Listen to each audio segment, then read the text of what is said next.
Hey everyone, welcome to my channel. So, back in November 2024, after ECMA, I went and placed an order for a new motorbike, which is always very exciting. So, I'll present to you the Honda Transalp 2025.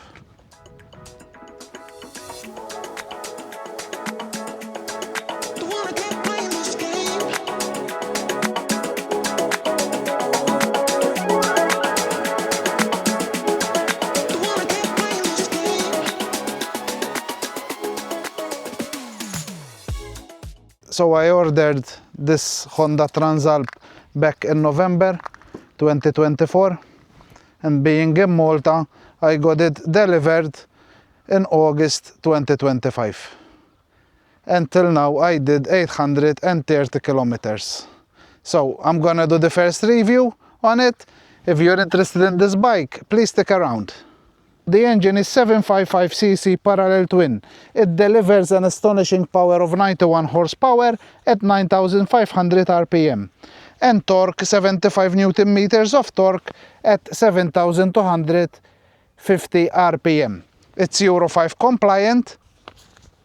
It comes with the 21-inch gold wheels at the front. This bike, it came with the Dunlop Trail Max. Okay, 21-inch at the front, and we go at the rear, we have the 18-inch. At the rear we have the Trail Max Mixture. Suspension at the front, we have 43mm Showa inverted fork, 200mm travel. At the rear, which they improved it from the previous generation, we have the Showa Shock, 190mm travel. In total, it is an 850mm ground clearance. So, brakes in the front, we have 310mm discs with 2 piston calipers. We go at the rear, we have 256mm disc. ABS can be disabled. We go on the fuel. So, the tank holds 16.9 kilometers. More or less, it gives you an autonomy of 390 kilometers. We are greeted with the Honda Transalp logo over here, very neat. You have the traction control, the ABS on. You have this engine light, okay, on. And here you have the cockpit of the bike, which is very clean in my opinion. This is the mode that you can select. You have 6 riding modes, which is User 1, User 2, Standard, Sport, Rain, and Gravel, okay? You have this little joystick here. You can go left, right, up and down. You have the horn over here. The horn, in my opinion, can be a bit bigger, because with winter gloves, to be honest, it will be hard to find. You have the self-canceling indicators. Once you turn on you have the self-canceling indicators, which is very handy, which I always forget. You have the four-way flashes over here, and it's quite a neat cockpit. To be honest with you, I'll prefer it more than the Africa Twin, because the Africa Twin, this cockpit over here, there is too many buttons and stuff like that. At least this is quite neat. You have the fuel gauge, which is over here. You have the user mode, which you can select over here. It comes like that: Standard, Sport, Rain, Gravel. You have the Honda Road Sync app. To be honest, I don't use it, because to be honest, nowadays, with the CarPlay and stuff like that, you don't really need it. That's my opinion anyway. You have the outside temperature, you have the time, and you have the revs per minute. And this is the user that you choose. Shall we do a sound check? Let's listen to the 755cc parallel twin. Ooh.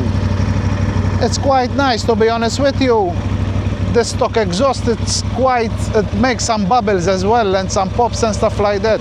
I'm quite impressed. However, if we'll change it, it's just because we go lighter for more sound.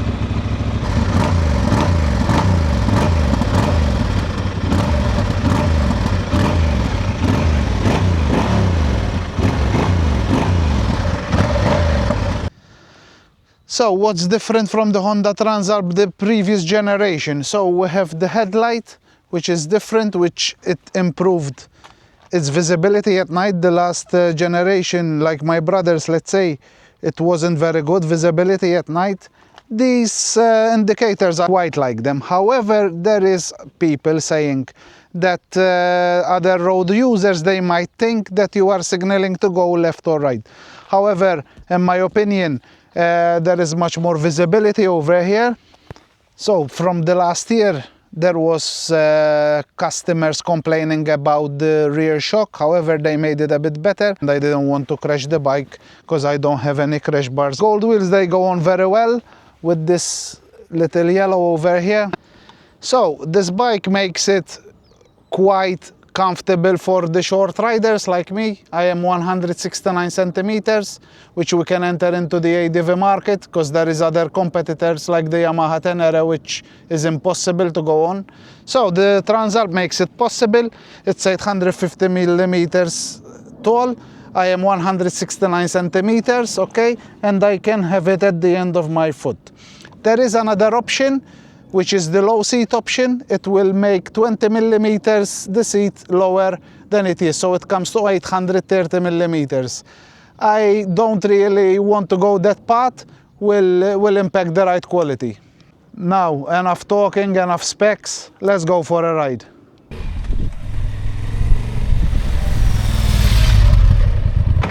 So, welcome on board my Transalp 25.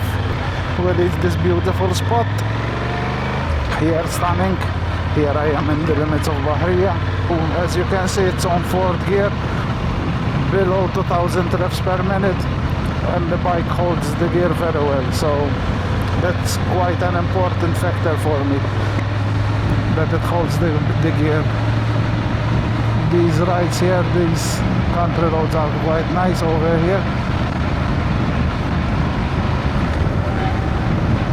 In terms of wind, today happened to be quite a windy day on the island of Malta, okay, so it's quite a great test to try this wind deflector, this windscreen over here, okay. So, and as you can see, it's passing my head, is passing this little lid, let's say, this little sun lid over here. So for me, that's perfect. But I believe for taller riders, I think that it's not gonna be very, very good. There is other option, as I said, there is taller windscreens, but I don't like those type of windscreens. Might as well go out in a car with the taller windscreens. As you saw, the Transalp has the self-cancelling indicators, which are quite handy, because normally I always forget to switch them off once I go over a roundabout or a turn or whatever. I always forget to switch them off, which is very convenient. This 5-inch TFT display, to be honest, is quite clean. As I said before, everything is quite well explained, and then in the night it goes into the dark mode. So once you go into a tunnel and stuff like that, from white it goes into a black mode. It's about the Honda Transalp. Well, the customers, they always complained that they always wished to have the cruise control, but Honda didn't listen to its customers this time, and we know why is that, because otherwise the Africa Twin, it won't sell that great, so everyone will go for the Honda Transalp 2025. So this is quite a nice road, beautiful road over here, beautiful views as well.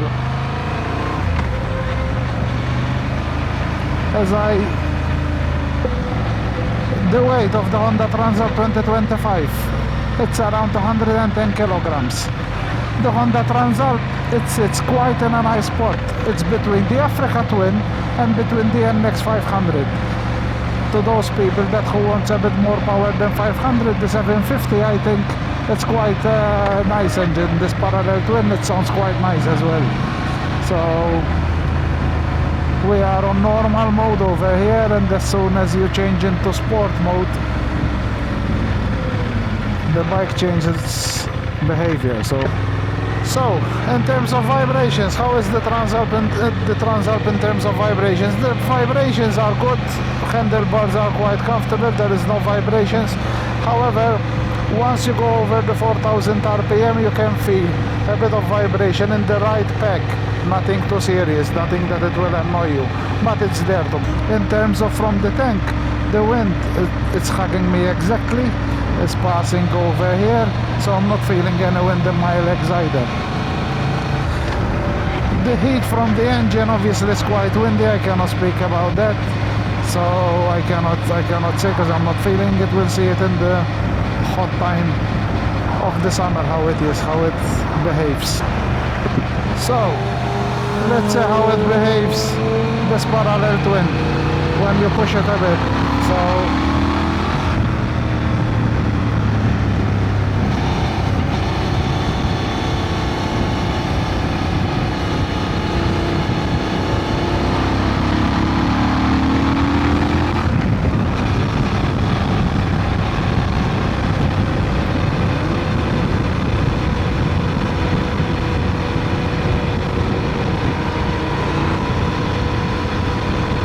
as you can see, it's 2500 reps and it's sitting quite comfortably. But once you put down a gear, the engine comes alive, and you can feel that little bit of vibration when you start reaching the 4000 RPM. Between traffic, the bike handles very well. As you can see, I did 858 kilometers, and I can tell you that it handles quite well in the traffic because it's quite slim, it's not bulky. You know, you can feel that you can pass. Obviously, I don't have any luggage, so I cannot say with the luggage, but without luggage you can feel that you can filter quite easily. So, and you can enter quite comfortable, as you can see here. You can filter quite easily.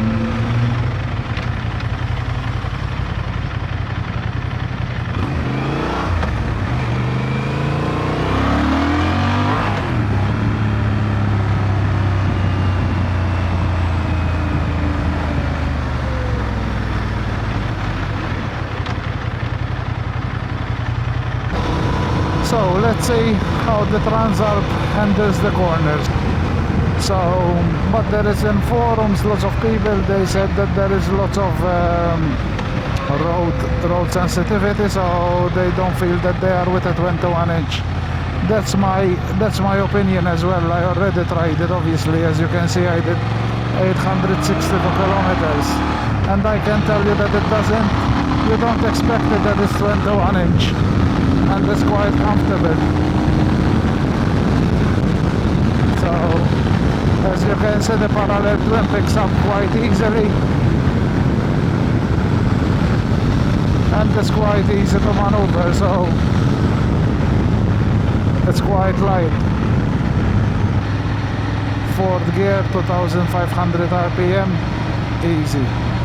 I am on sport mode, and once you open the throttle, there it goes again. Look,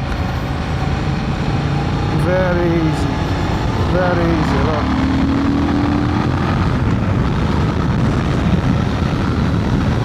And obviously I'm waiting for the quick shifter. At the moment I don't have the quick shifter, and I believe that with the quick shifter it's gonna be easier, so it's gonna be much more fun and engaging. But to be honest, I'm quite engaged with this Transalp, and I'm not saying this because it's mine, because even the engine is quite lively, so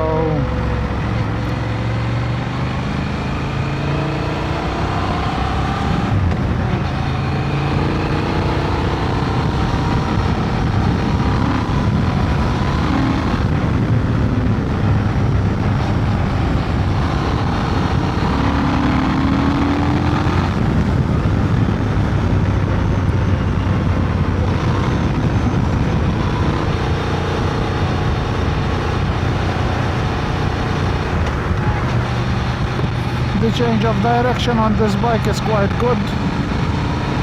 Being 21 inch front, I thought that there's gonna be that much road engaging, to be honest, but I can tell you that it's quite fun as well to go around the corners. Being 21 inch, normally you don't have that feeling with the ground, but the Transalp, I don't know what they did, Honda, but It's quite nice, to be honest with you, and you have the best of both worlds. You have the possibility to go off-road or gravel roads, let's say, and you have some fun on the tarmac as well. It's very, very comfortable. It changes direction quite quick as well. Quite impressive, to be honest with you. Being a 750 as well, the roar of the engine, it sounds nice as well.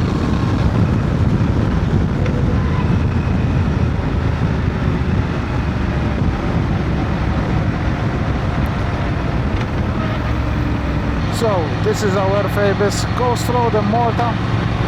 On a Saturday and Sunday is very busy over here with bikers. My honest review of my Honda Transalp 2025 in grey edition. The things that annoys me the most are the lack of cruise control, although it's not a necessity. I believe once you have it, everyone will use it. The lack of engine temperature over there in the 5-inch TFT display is quite annoying as well, that we cannot monitor the engine over there. Some minimal vibrations over the 4000 RPM over here. There is some minimal vibrations, nothing too serious. One thing that I can point out as well is that the foot peg is quite small as well. So if you're wearing a thick winter boots, I believe it's quite annoying, it's quite small. Another downside is that it comes with normal tubes. However, this 7.5cc parallel twin, it's quite a nice engine. It has some nice character, and with the stock exhaust it even makes some pops and bangs. So my verdict, I think for 12,000 euro bike, I believe if you're not gonna do some serious off-road, in my case I will be doing some light gravel and some adventures during my trips, I believe that's all I need, and that's why I bought it. So I hope you find this video helpful. If you didn't find it helpful, at least you enjoyed the views that I rode in, and hopefully see you the next time. Ciao!